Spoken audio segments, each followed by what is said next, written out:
Hi everyone, welcome to our channel. आज 10 October 2025 के current affair और स्टैटिक जीके के क्वेश्चन को डिस्कस करते हैं। So let's get started without any further delay. Thank you so much guys for your love and support. Keep loving, keep supporting. पहला question new start संधि से संबंधित है। न्यू स्टार्ट संधि क्या है और कब समाप्त हो रही है? न्यू स्टार्ट संधि एक स्ट्रेटेजिक आर्म रिडक्शन ट्रीटी है। अमेरिका और रूस के बीच परमाणु हथियारों की सीमा तय करने के लिए की गई एक संधि है। यह 2026 में समाप्त होने वाली है। इस संधि का उद्देश्य दोनों देशों के बीच तैनात रणनीतिक परमाणु हथियारों की संख्या को सीमित करना। वर्तमान में इसके विस्तार को लेकर के दोनों देशों के बीच वार्ता चल रही। दूसरा क्वेश्चन आ जाते हैं 2025 का रसायन विज्ञान का नोबेल पुरस्कार से संबंधित है। 2025 का नोबेल पुरस्कार रसायन विज्ञान में किन्हें और किस खोज के लिए दिया गया? तो यह पुरस्कार जापान, ऑस्ट्रेलिया और अमेरिका के 3 वैज्ञानिकों को मेटल ऑर्गेनिक फ्रेमवर्क की खोज के लिए दिया गया है। मेटल ऑर्गेनिक फ्रेमवर्क धातु, आयनों और जैविक लिगेंड्स के बने छिद्रयुक्त पदार्थ होते हैं। ये गैस संग्रहण, उत्प्रेरण और दवाओं के वितरण जैसे क्षेत्रों में उपयोगी हो सकते हैं। नेक्स्ट देख लेते हैं क्वेश्चन नंबर 3 में सिक्योरिटी ट्रांजैक्शन टैक्स क्या है? भारत में सिक्योरिटी ट्रांजैक्शन टैक्स क्या है और इस पर सुप्रीम कोर्ट में याचिका क्यों दायर की गई है? तो एसटीटी की बात करते हैं, जिसका full form security transaction tax है, जो शेयर एंड डेरिवेटिव लेन देन पर लगाया जाता है। सुप्रीम कोर्ट में इसकी दोहराव कराधान, जिसको डबल टैक्सेशन के आरोप में याचिका दायर की गई है। ट्रेडर्स का कहना है कि वे पहले ही पूंजीगत लाभ कर ट्रेडर्स का कहना है कि वे पहले ही पूंजीगत लाभ कर दे रहे हैं। ऐसे में सिक्योरिटी ट्रांजैक्शन टैक्स लगाना अनुचित नहीं है। क्वेश्चन नंबर 4 में आता है, ये टाइगर आउटसाइड टाइगर रिजर्व पहल से संबंधित है। टाइगर्स आउटसाइड टाइगर रिजर्व पहल क्या है? यह पहल भारत के वन जलवायु परिवर्तन मंत्रालय द्वारा शुरू की गई है, ताकि संरक्षित क्षेत्रों के बाहर बाघों मनुष्यों के बीच संघर्ष को कम किया जा सके। इस पहल के तहत ग्रामीणों को जागरूक किया जाएगा और ऐसी नीतियां बनाई जाएंगी जिससे बाघों की सुरक्षा बनी रहे और स्थानीय समुदाय को नुकसान भी कम हो। क्वेश्चन नंबर 4 में आ जाते हैं, ये यूनेस्को के नए महानिदेशक से संबंधित है। यूनेस्को के पहले अरब महानिदेशक कौन बने? मिस्र के खालिद एल एनानी को यूनेस्को का पहला अरब निदेशक जनरल, जिसको डायरेक्टर जनरल बोलते हैं, इनकी नियुक्ति की गई है। वो पहले मिस्र के पुरातत्व मंत्री भी रह चुके हैं और अब शिक्षा, संस्कृति और विरासत के वैश्विक संरक्षण के लिए कार्य करेंगे। क्वेश्चन नंबर 6 में आ जाते हैं, इंदिरा 2025 सैन्य अभ्यास से संबंधित है। इंदिरा 2025 सैन्य अभ्यास क्या है और कहाँ आयोजित हुआ है? तो यह भारत और रूस के बीच में संयुक्त सैन्य अभ्यास है, जो राजस्थान में आयोजित हुआ है। इस अभ्यास का उद्देश्य दोनों देशों की सेना के बीच समन्वय, आतंकवाद विरोधी रणनीति और आपसी सहयोग को बढ़ावा देना है। क्वेश्चन नंबर 7 में आ जाते हैं, मेरा हो चोंगबा उत्सव से संबंधित है। मेरा हो चोंगबा त्यौहार कहाँ मनाया जाता है और इसका महत्व क्या है? यह त्यौहार मणिपुर में मनाया जाता है। यह मैती तथा नागा जनजातियों के बीच एकता और सौहार्द का प्रतीक है। इस अवसर पे पारंपरिक नृत्य, संगीत और सांस्कृतिक कार्यक्रमों के माध्यम से भाईचारा का संदेश दिया जाता है। क्वेश्चन नंबर 8 में आ जाते हैं, यह विकसित भारत बिल्डाथॉन पहल से संबंधित है। विकसित भारत बिल्डाथॉन पहल क्या है और इसके ब्रांड एम्बेसडर कौन बने हैं? यह एक राष्ट्रीय पहल है जो विद्यार्थियों में इनोवेशन, नवाचार को बढ़ावा देती है। इसके brand ambassador captain Shubhanshu Shukla बने हैं। इस पहल के अंतर्गत छात्र तकनीकी समाधान, टेक सोल्यूशन बनाकर भारत के विकास में योगदान करेंगे। क्वेश्चन नंबर 9 में आ जाते हैं, मालदीव का IAEA के सदस्यता से संबंधित है। हाल ही में मालदीव किस संगठन का सदस्य बना है और अब कुल कितने सदस्य हैं? मालदीव अंतर्राष्ट्रीय परमाणु ऊर्जा एजेंसी, जिसको IAEA बोलते हैं, का सदस्य बना है, जिससे अब कुल सदस्य देशों की संख्या 181 हो गई है। IAEA परमाणु ऊर्जा के शांतिपूर्ण उपयोग, सुरक्षा के लिए कार्य करने वाली संयुक्त राष्ट्र की एजेंसी है। IAEA की बात करते हैं, परमाणु ऊर्जा के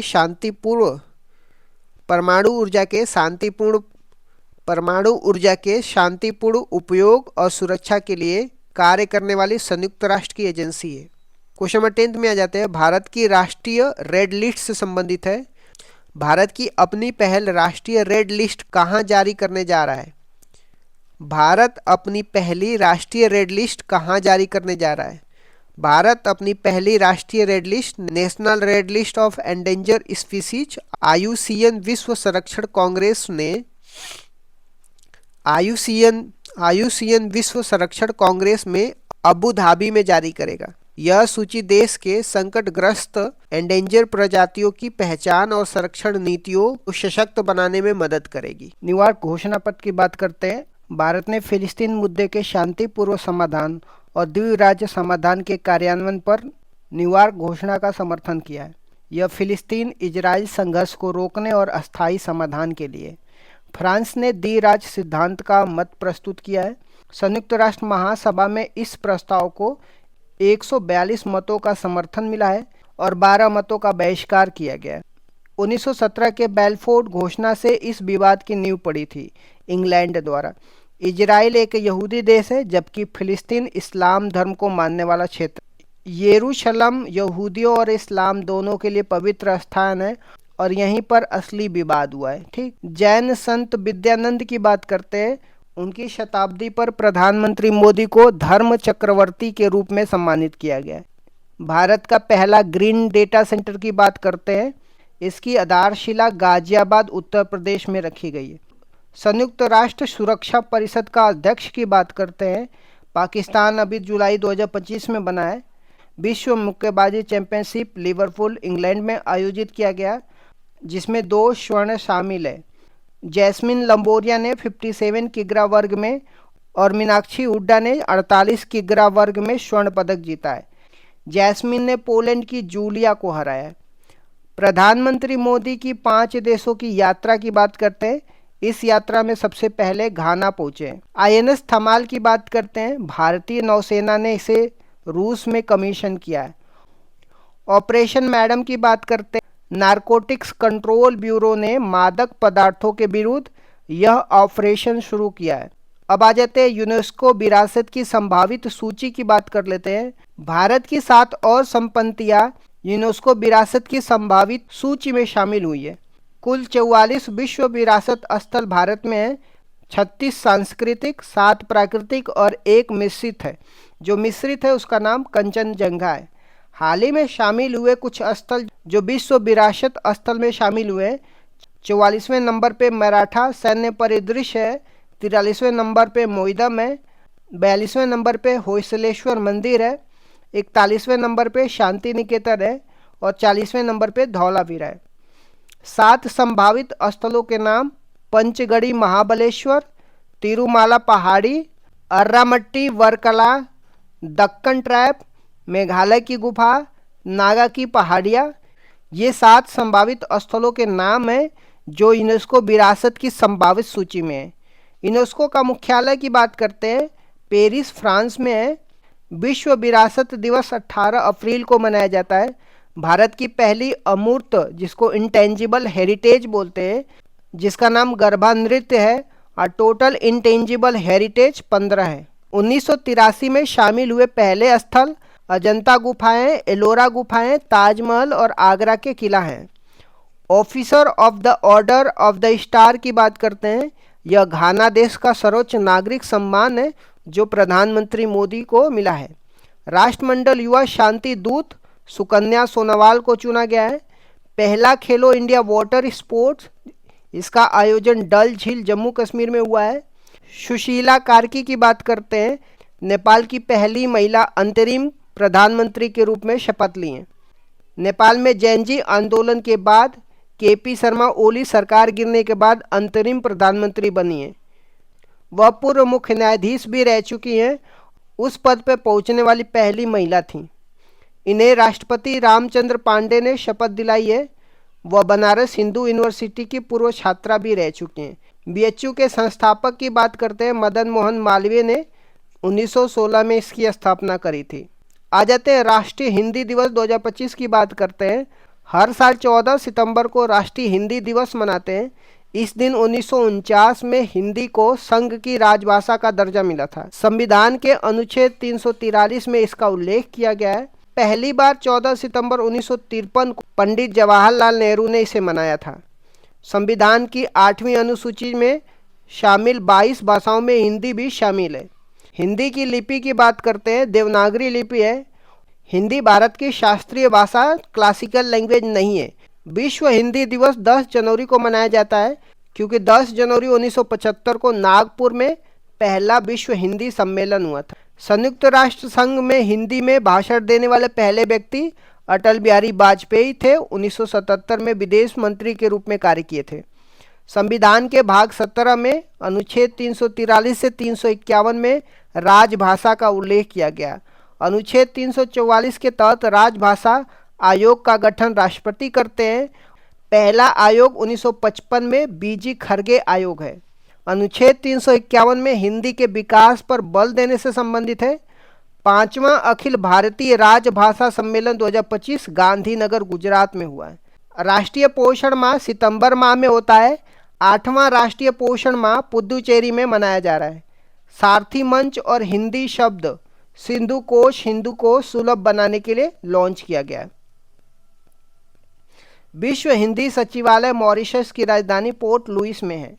18वां ब्रिक्स सम्मेलन 2026, इसका मेजबान भारत को चुना गया है।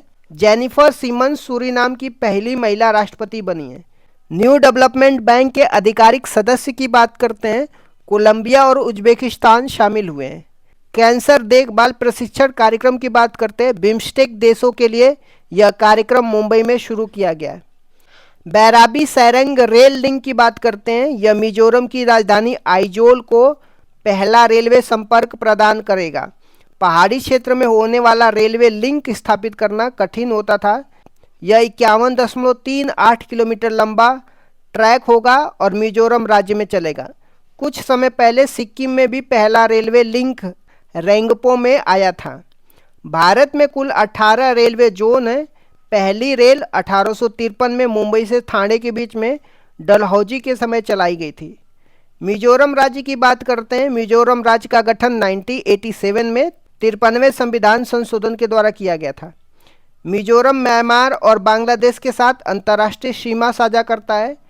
मिजोरम में ब्लू माउंटेन या लुसाई की पहाड़ी भी है। मिजोरम का राष्ट्रीय उद्यान मुरलेन है।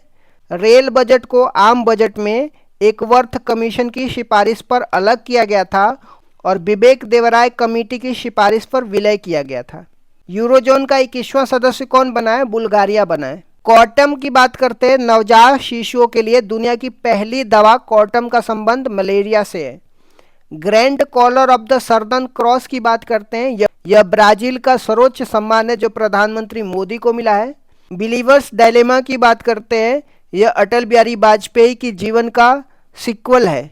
यह अभिषेक चौधरी द्वारा लिखित Vajpayee the asset of Hindu right पुस्तक की अगली कड़ी है। प्रधानमंत्री के रूप में अटल बिहारी वाजपेयी का कार्यकाल सबसे न्यूनतम 13 दिन का था और उनका जन्म 25 दिसंबर को सुशासन दिवस, जिसको गुड गवर्नेंस डे के रूप में मनाया जाता है। वात्सला हाथी का निधन की बात करते हैं, एशिया की सबसे उम्र दराज हथिनी वत्सला का निधन पन्ना टाइगर रिजर्व मध्य प्रदेश में हुआ है। मुख्यमंत्री सेहत योजना की बात करते हैं, सालाना 1 लाख रुपए की कैशलेस स्वास्थ्य सेवाएं प्रदान करने वाली यह योजना पंजाब में शुरू की गई थी। ई कुबेर प्लेटफॉर्म की बात करते हैं, भारतीय रिजर्व बैंक आरबीआई ने यह प्लेटफॉर्म लॉन्च किया है। भूपेन हजारिका स्मारक सिक्का की बात करते हैं, आरबीआई ने उनकी जन्म शताब्दी के उपलक्ष्य में 100 रुपये का स्मारक सिक्का जारी किया है। भूपेन हजारिका असम के गायक, लेखक और अभिनेता रह चुके हैं। प्रधानमंत्री जी ने इनका अनावरण किया है। उनके सम्मान में ब्रह्मपुत्र नदी के तट पर बिस्टिना पारोर नामक संगीत कार्यक्रम पूरे वर्ष चलेगा। उन्हें 2019 में भारत रत्न और 2012 में पद्म विभूषण मिला था। लोहित नदी पर असम और अरुणाचल प्रदेश के बीच में भूपेन हजारिका पुल है, जो धुबरी सादिया के मध्य 9.15 किलोमीटर लंबा है। इसका नाम उन्हीं के नाम पर है और यह भारत में नदी पर बना सबसे लंबा पुल है। क्रूज भारत मिशन में शामिल होने वाला पहला राज्य कौन है? गुजरात है। पेन प्रिंटर अवार्ड 2025, यह अवार्ड लीला अबू लेला को मिला है। पिछले साल अरुंधति राय को मिला था। ऑपरेशन कॉलनेमी, फर्जी संतों के खिलाफ उत्तराखंड में यह ऑपरेशन शुरू किया गया। नेवर अलोन एआई ऐप का संबंध किससे है? छात्रों की आत्महत्याओं से निपटने के लिए एम्स दिल्ली ने यह ऐप लॉन्च किया है। इसे एम्स भुवनेश्वर में भी शुरू किया गया है। यह 24x7 सेवा है। प्रधानमंत्री ने पांडुलिपियों के डिजिटल के लिए ज्ञान भारतम पोर्टल लॉन्च किया है। आईसीसी गिरफ्तार वारंट की बात करते हैं। आईसीसी ने लैंगिक और राजनीतिक उत्पीड़न के कारण अफगानिस्तान के तालिबान नेताओं के खिलाफ गिरफ्तारी वारंट जारी करी है। विमिंडल 2025 महिला विजेता की बात करते हैं। ईगा स्विटेक बनी है भारत की सबसे तेज ट्रेन नमो भारत आरआरटीएस दिल्ली मेरठ है। 160 किलोमीटर प्रति घंटा की रफ्तार से यह खिताब हासिल किया है। यह रीजनल रैपिड ट्रांजिट सिस्टम का हिस्सा है।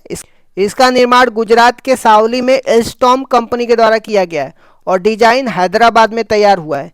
यह दिल्ली से मेरठ के बीच में 82.15 किलोमीटर ट्रैक पर संचालित है। ग्रैंड मास्टर की बात करते 87वें नंबर का हरिकृष्णन थे। 88 नंबर का दिव्या देशमुख, 89 नंबर का रोहित कृष्णा बने। जापान में 100 वर्ष की आयु प्राप्त करने वालों की संख्या कितनी हो गई है? 99,763 हो गई है। इस तरीके से मैंने कुछ इंपॉर्टेंट करंट अफेयर डिस्कस कर दिया। Thank you so much guys, keep loving, keep supporting.